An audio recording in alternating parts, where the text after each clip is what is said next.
Hello everyone, I am Jean Christy Dayan O. Monteza, and this is my code presentation. So first, we put some class node. Hindi na ito kalimtan guys. Then sa int data, kay nanadira ang left, right references set to null in the constructor. Right.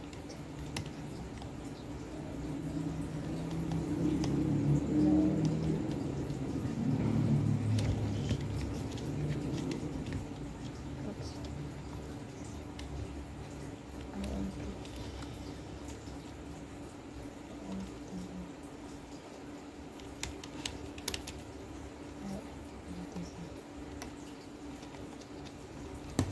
Na. Then data, tapos left, right, null. Then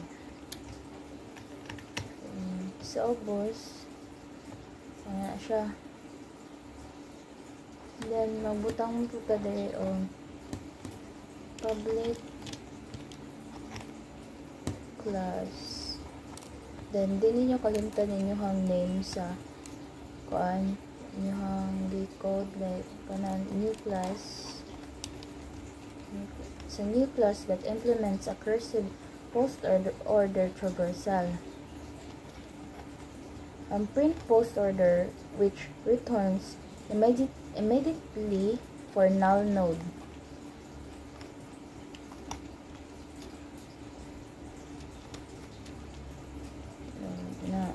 Otherwise, recursively visits the left child node. Next, so left magkuhan siya o left child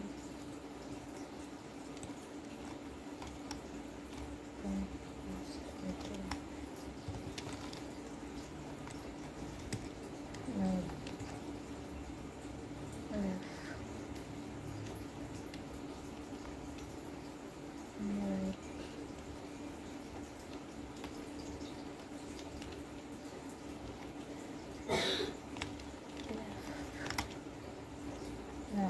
Left child, then the right child, print post order, then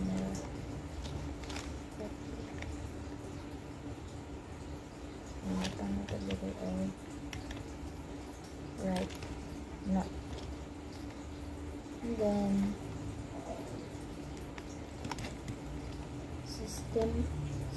system out print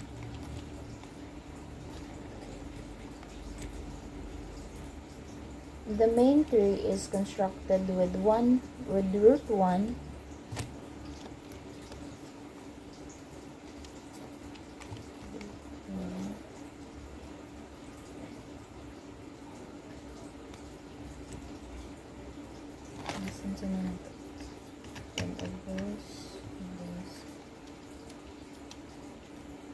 ito sa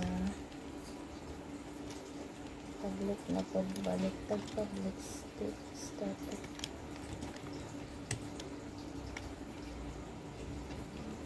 void muna and string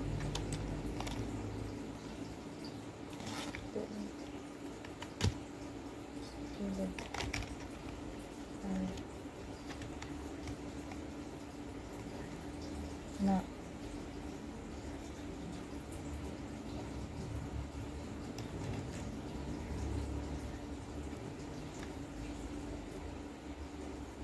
Then node ni sa root 1 butang na to dili kay left child na sa root 1 sa root 1 kay left child. Tapos sa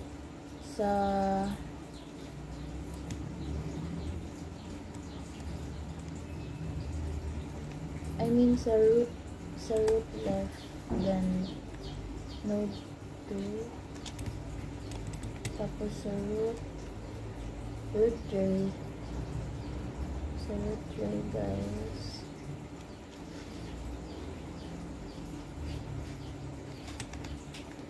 node 3, anak.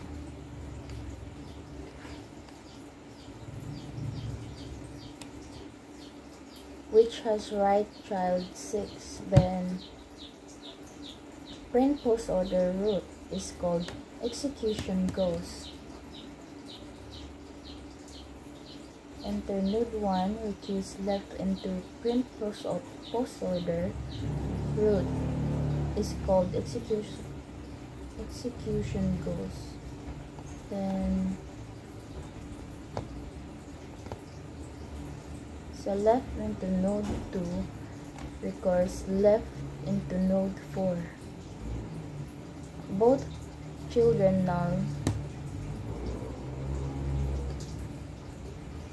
and print null, so print 4 return and recurse right into node 5. Then i-print na to ang print ang 5. Then complete left subtree return to node 1 and recurse right into node 3. Then left null recurse right into node 6 and print 6. Then print 3 and finally print 1. The final console output is